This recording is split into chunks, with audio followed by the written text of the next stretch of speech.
नमस्कार चक्षुदर्शी के आज के इस कार्यक्रम में आपका बहुत बहुत स्वागत है। और इस कार्यक्रम में मैं बात करूंगा उत्तर प्रदेश की। इजराइल की बात नहीं करूंगा, ईरान की बात नहीं करूंगा, अमेरिका की बात नहीं करूंगा। वहाँ तो युद्ध विराम हो ही चुका है।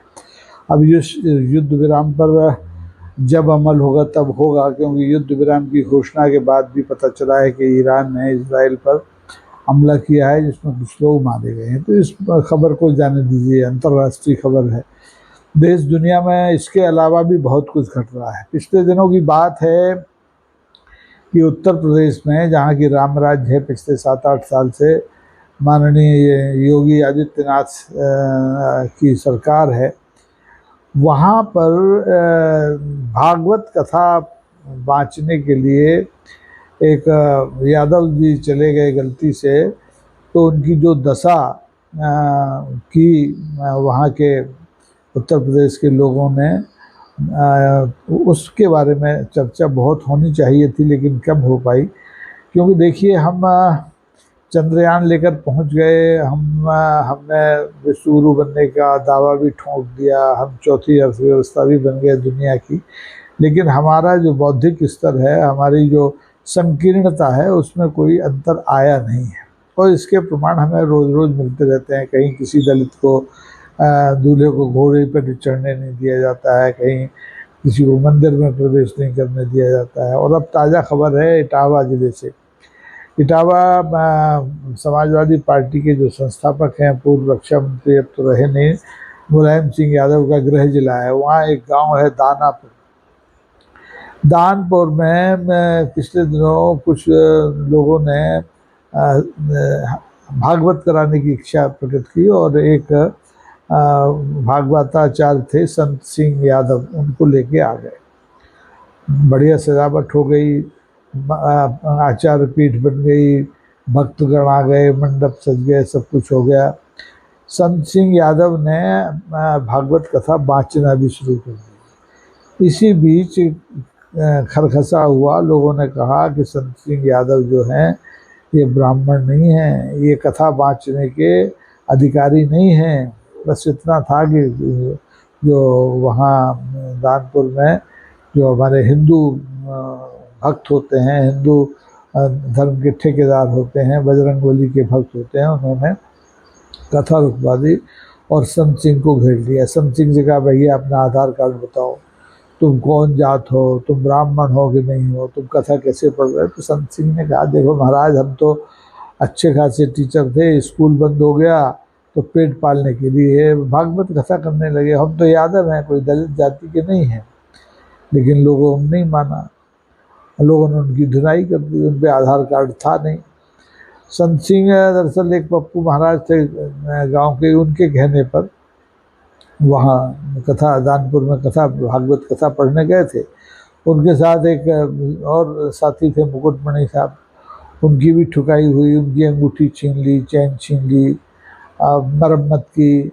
लेकिन संत सिंह के साथ तो बहुत बुरा हुआ। जो भागवताचार्य बनकर गए थे, इनके न सिर्फ चोटी काट दी गई, बल्कि इनका मुंडन किया गया, इनके ऊपर एक महिला का पेशाब छिड़का गया, इनसे महिला के चरणों में पड़ के नाक रगड़वाई गई। यानी जितनी भी घृणास्पद प्रतिक्रिया हो सकती थी वो इनके ऊपर की गई।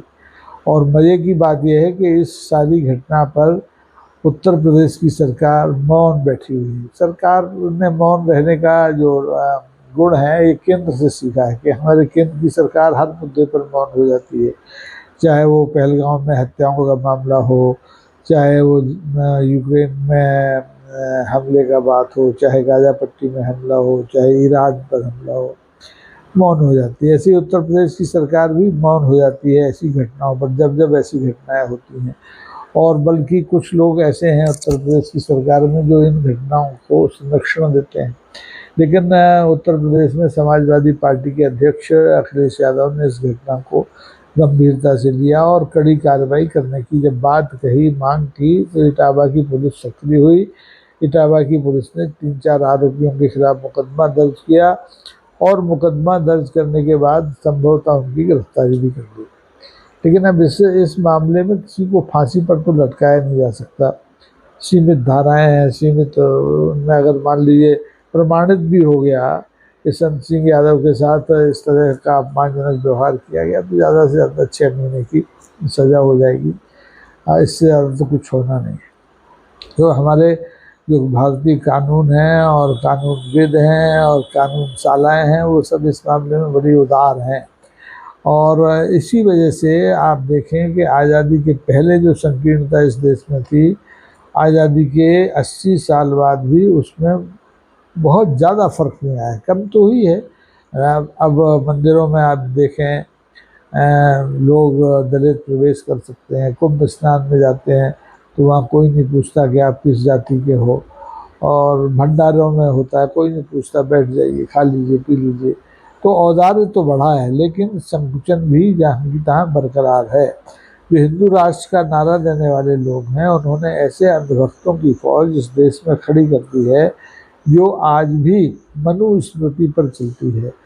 मनुस्मृति में आप में जिक्र आता है, रामचरितमानस में भी इसका जिक्र आता है कि अगर शूद्र है और उसके कानों में कोई वेद मंत्र पढ़ा जाता है तो वो उसके कानों में पिघला हुआ शीशा भर देना चाहिए। उसे अधिकार नहीं है कि वो वेद मंत्र सुने, वेद मंत्र पढ़े, भागवत कथा करे। अब ये तो दलितों की बात है, संत सिंह यादव साहब तो पिछड़ा वर्ग से आते हैं, यानी ये अधिकार हमारी मनुस्मृति को मानने वाले लोग, मानने वाला समाज पिछड़ों को भी ये अधिकार नहीं देना चाहता कि वो ब्राह्मणत्व के काम करे, श्रीमद् भागवत बाँचे, कथा करे, और लोगों को कथाएं सुनाए, सत्यनारायण की कथा करे, कर्मकांड करे। और इसका नतीजा ये हो रहा है कि समाज में बहुत तेज़ी से विकर्षण बढ़ रहा है। उत्तर प्रदेश से ही लगा हमारा मध्य प्रदेश है, मध्य प्रदेश में भी भारतीय जनता पार्टी की सरकार है, और आज से नहीं है, 2003 से है। बीच के 17-18 महीने आप हटा दें तो लगातार 2 दशक से ज़्यादा हो गए, लेकिन यहाँ की मानसिकता में भी कोई अंतर नहीं आया। और इसका नतीजा ये हुआ कि पिछले दिनों ग्वालियर, मध्य प्रदेश में ग्वालियर जिला है, वहाँ की एक डबरा कस्बा है, वहाँ पर बड़ी संख्या में जो पिछड़ों ने, दलितों ने धर्म परिवर्तन किया और बौद्ध धर्म धारण कर लिया, और उन्होंने तय कर लिया कि अब वो ब्रह्मा विष्णु महेश को नहीं मानेंगे, नहीं पूजेंगे। अब यह उनका अपना मत है। इस धर्मांतरण पर ज़्यादा हो हल्ला नहीं हुआ, क्योंकि इस धर्मांतरण में हिंदू धर्म के लोग बौद्ध धर्म में गए थे। अगर ये हिंदू धर्म के लोग किसी इस्लाम धर्म में चले जाते, किसी ईसाई धर्म में चले जाते, तो निश्चित ही हंगामा होता, और सरकार भी हंगामा करती, सरकारी लोग भी हंगामा करते, सरकारी पार्टी के लोग भी हंगामा करते। लेकिन इस धर्मांतरण की कहीं कोई चर्चा नहीं हुई, क्योंकि इसमें सारा जो दोष है पिछड़ों और दलितों की उपेक्षा का, वो हिंदू धर्म के ठेकेदारों पर जाता है। अगर उन्होंने ये संकुचित व्यवहार न बरता होता तो इतनी बड़ी तादाद में लोग हिंदू धर्म छोड़ के बौद्ध धर्म में शामिल क्यों होते। तो इन दोनों घटनाओं को आप जोड़कर देखें कि उत्तर प्रदेश के इटावा जिले के दानपुर में संत सिंह यादव कथावाचक जो भागवत कथा पढ़ने गए थे, उनके साथ जो हुआ, या मध्य प्रदेश के ग्वालियर जिले के डबरा में जो बड़ी तादाद में लोगों ने हिंदू धर्म को छोड़ करके बौद्ध धर्म अपना लिया, इन दोनों घटनाओं को आप जोड़कर देखेंगे तो आपको हकीकत समझ में आ जाएगी कि हमारे समाज की जो प्रगति है वो 9 दिन चले 2.5 कोस जैसी है। हमने बहुत प्रगति कर ली, हमने चंद्रयान बना लिया, हमने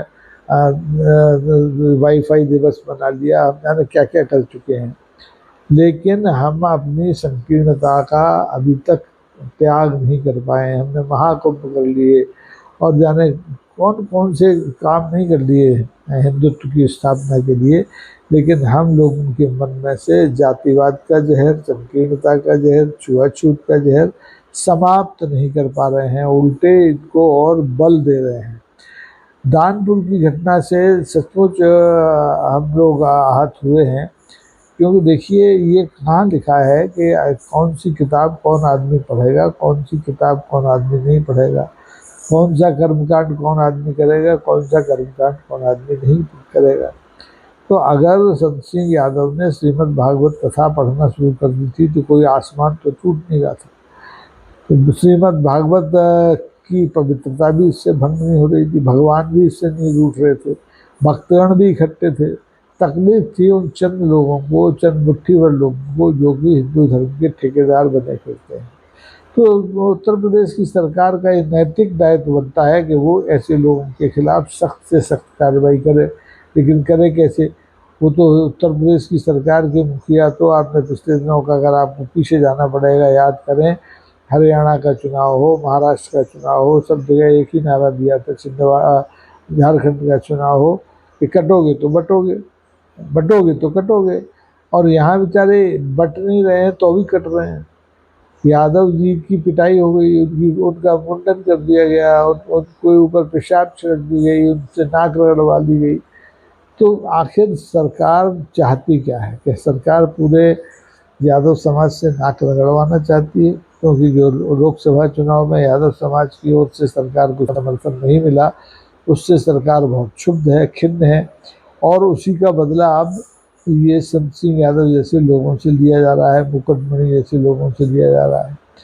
अब मेरा कहना यह है कि ऐसे मामलों में भी लोगों को, समाज को संगठित होकर के अपनी आवाज़ बुलंद करना चाहिए, प्रमाणित करना चाहिए कि हम सचमुच प्रगतिशील हुए हैं, हमने कुछ प्रगति की है, हम पोंगा पंथ के पीछे पड़े हुए नहीं रह गए।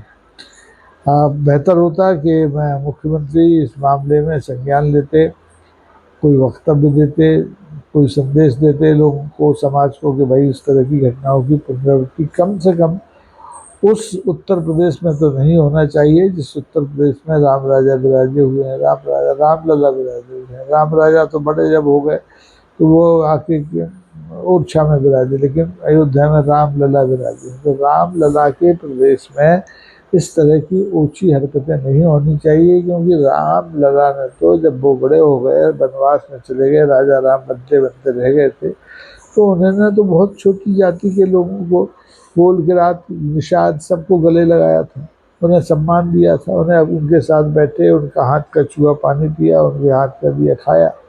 और आज उन्हीं राम जी के भक्त लोग संत सिंह यादव जैसे लोगों की को कथावाचन से रोक रहे हैं, कथावाचन की सजा सुना रहे हैं, उनका मुंडन कर रहे हैं, उनके ऊपर पेशाब छिड़क रहे हैं, उनसे नाक रगड़वा रहे हैं। ये बाकी बहुत घटिया बात हुई है, और उस उत्तर प्रदेश में हुई है जो उत्तर प्रदेश इस देश की सांस्कृतिक मूल्यों की दुहाई देता है, जहाँ से सांस्कृतिक आंदोलन चलते हैं। और मुझे लगता है कि इसमें के बाद भी कुछ होना जाना नहीं है। एक घटना हुई है, होके ख़त्म हो गई। इसको लेकर के जो प्रतिक्रियाएं समाज में होनी चाहिए थी वो नहीं हुई, जो मीडिया में आना चाहिए था वो नहीं हुआ, जो सरकार को करना चाहिए था वो नहीं हुआ। पुलिस ने एक औपचारिक कार्रवाई कर दी और हमें इसी से ही संतोष हो जाना चाहिए, लेकिन हमारा ये संतोष घातक हो सकता है अगर हम इस पर प्रतिक्रिया व्यक्त नहीं करते हैं।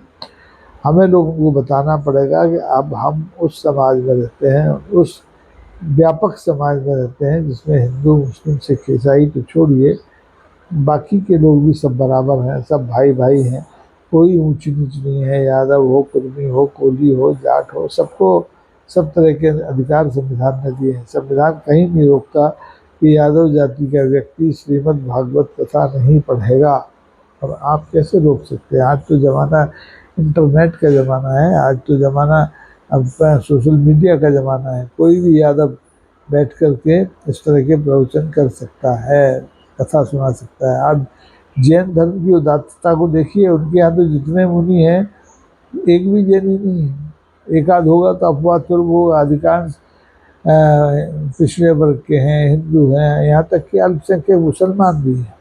तो इतनी उदात्तता अगर हिंदू धर्म के लोग नहीं बरतेंगे, जो हमारे बजरंगी भाई हैं वो नहीं बरतेंगे, तो इस देश का बहुत बड़ा नुकसान होगा, उत्तर प्रदेश का बहुत बड़ा नुकसान होगा। उत्तर प्रदेश में अभी आपने देखा लोकसभा चुनाव में भारी झटका लगा था, और अब मुझे लगता है कि अगर इसी तरह की संकीर्णता के दौर से हम गुजरते रहे तो उत्तर प्रदेश में आने वाले विधानसभा चुनाव में स्थितियाँ बहुत बदल जाएंगी, और ये जो अगड़ा पिछड़ा अल्पसंख्यक, इन सब के साथ जो व्यवहार आज की सरकार और सरकार की पार्टी के लोग कर रहे हैं, उसका दुष्परिणाम सामने आएगा, देखना पड़ेगा। अब बेहतर हो कि राज्य सरकार इस तरह के मामलों को सख्ती के साथ रोके और लोगों को ये संदेश दे कि इसकी पुनरावृत्ति हुई तो अच्छा नहीं होगा। देखते रहिए क्या होता है।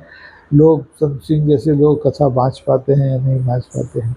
आज के लिए बस इतना ही। अगर आपको ये एपिसोड अच्छा लगा हो तो कृपा करके इसे शेयर कीजिए, लाइक कीजिए और सब्सक्राइब भी कीजिए। बहुत बहुत धन्यवाद। नमस्कार। जय हिंद।